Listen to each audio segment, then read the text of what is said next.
Halo Bapak Ibu dosen dan rekan-rekan peneliti. Selamat datang di sesi kupas tuntas kita kali ini. Saya tahu persis rasanya. Tekanan profesional yang Anda hadapi setiap hari itu luar biasa kan? Mulai dari tuntutan BKD, urusan akreditasi kampus, sampai syarat kenaikan pangkat. Semua itu seringkali bikin target menembus jurnal internasional terasa seperti beban yang sangat berat. Belum lagi kalau kita mikirin biaya publikasinya, yang kadang ya nominalnya bisa dibilang nggak masuk akal. Tapi tenang dulu, hari ini kita bakal membedah sebuah cetak biru sistematis untuk mencapai publikasi Scopus impian Anda, dan yang paling penting, sepenuhnya tanpa harus menguras kantong pribadi. Yuk, kita retas kodenya bareng-bareng. Oke, mari langsung kita intip apa saja yang bakal kita bedah hari ini. Kita punya 6 langkah masterclass, mulai dari jebakan umum penulis akademik, strategi publikasi tanpa biaya, etika penggunaan AI, checklist anti penolakan editor, taktik menghadapi komentar reviewer, dan terakhir roadmap publikasi 3 bulan. Percaya deh, ngikutin sistem yang udah terbukti ini bakal menghemat waktu Anda secara masif dan pastinya menjauhkan Anda dari siklus trial and error bertahun-tahun yang melelahkan itu. Kita masuk ke bagian pertama. Jebakan umum penulis akademik. Saatnya kita patahkan kebiasaan-kebiasaan lama yang kurang efektif. Nah, coba jujur nih. Kalau naskah Anda baru saja ditolak, wajar banget kalau rasanya frustrasi. Mari kita validasi perasaan itu. Tapi, asal Anda tahu, seringkali masalahnya itu sama sekali bukan karena kualitas tulisan Anda buruk atau riset Anda nggak berharga loh. Coba tanyakan hal ini ke diri sendiri. Mengapa artikel saya sering ditolak? Kenyataannya, kebanyakan dari kita itu nulis sampai selesai, lalu asal kirim naskah ke jurnal secara acak. Ya ibaratnya seperti melempar anak panah di dalam ruangan yang gelap gulita.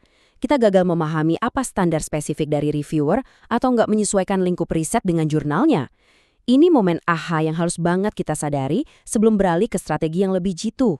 Sekarang, coba perhatikan kontras di layar. Cara lama itu biasanya begini. Anda capek-capek menulis berbulan-bulan, baru kemudian pusing keliling cari jurnal yang cocok. Tapi, lihat strategi profesional di sebelahnya. Mereka justru membalik proses itu total. Tentukan target jurnal Anda dari hari pertama.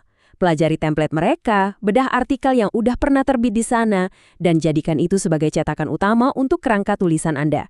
Jauh lebih masuk akal kan? Lanjut ke bagian 2, strategi Scopus tanpa biaya. Mari kita navigasi landscape publikasi ini dengan lebih cerdik.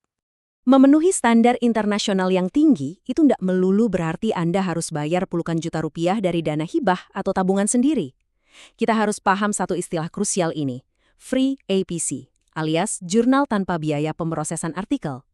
Ini adalah jurnal-jurnal berkualitas tinggi yang bersedia menerbitkan riset Anda 100% gratis. Tapi ada kuncinya nih. Mengamankan slot di jurnal Free APC itu butuh penargetan yang super strategis, bahkan sebelum Anda mengetik kata pertama di draft Anda. Membidik jurnal gratis ini juga jadi cara paling ampuh untuk menghindari jebakan jurnal predator yang cuma mau nguras uang Anda. Terus, gimana caranya narik perhatian jurnal-jurnal gratis bereputasi ini? Aturannya sangat spesifik. Anda wajib menentukan topik yang memang disukai oleh jurnal tersebut. Hindari tema yang terlalu umum atau cuma relevan di tingkat lokal RT/RW saja.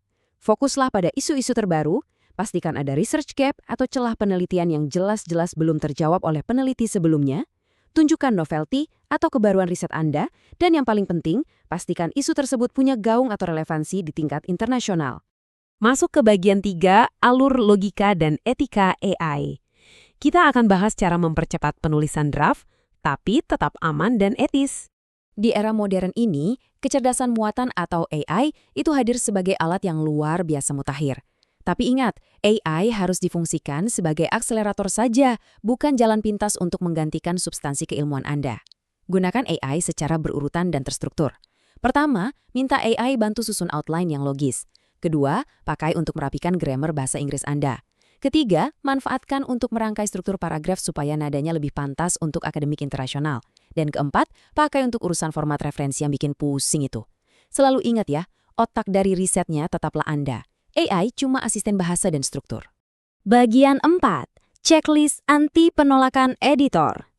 Ini saatnya kita merekayasa artikel supaya auto sukses. Perhatikan baik-baik, ini adalah panduan wajib Anda sebelum berani menekan tombol submit. Di sini kita fokus tajam pada alur logika yang paling diincar oleh editor dan reviewer kelas dunia. Artikel Scopus itu bukan soal seberapa tebal halaman yang Anda kumpulkan loh, tapi soal apakah Anda menceklis semua poin struktural ini. Coba cek, apakah alur logika antar paragrafnya udah kuat, novelty-nya jelas nggak di bagian pendahuluan? Metodenya valid kalau referensi Anda relevan dan pembahasannya tajam dalam menjawab masalah. Wah, editor pasti bakal mikir 2 kali sebelum berani menolak naskah Anda. Kita tiba di bagian 5, taktik menghadapi komentar reviewer. Ingat ya, revisi itu adalah peluang. Buat kebanyakan penulis, dapat komentar dari reviewer itu rasanya kayak lagi ngelawan final boss di game yang susah banget. Tapi yuk, ubah mindset itu sekarang juga. Revisi itu artinya Anda sudah tinggal selangkah lagi menuju accepted, bukan berarti Anda gagal. Sayang banget loh banyak draft artikel yang akhirnya cuma berdebu di laptop, murni karena penulisnya baper atau merasa diserang secara personal. Padahal saat reviewer ngasih daftar revisi panjang, mereka itu sebenarnya lagi ngasih Anda contekan peta persis menuju penerimaan. Jawab aja setiap poinnya dengan profesional, sistematis, dan pastinya kepala dingin. Akhirnya kita di bagian penutup. Roadmap publikasi 3 bulan. Ini adalah akselerator dan bentuk pendampingan ultimate yang Anda butuhkan. Saya tahu banget, jadwal ngajar dan bimbingan Anda pasti luar biasa padat. Waktu itu barang mewah. Makanya, ini ada lini masa 3 bulan yang sangat realistis buat dibangun, diadopsi langsung dari metode bootcamp yang udah meluluskan banyak akademisi. Bulan pertama, disiplin bedah topik dan kunci target jurnalnya. Bulan kedua, fokus total nyusun draft dibantu AI secara etis tadi. Dan bulan ketiga, waktunya kelola submisi dan merespon reviewer pakai taktik yang benar. Alurnya sangat terukur kan?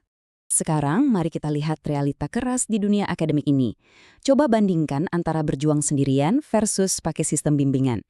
Tanpa mentor, Anda berisiko membuang waktu bertahun-tahun, meraba-raba dalam gelap, terjebak dalam revisi tiada akhir dan peluang diterimanya jujur saja rendah.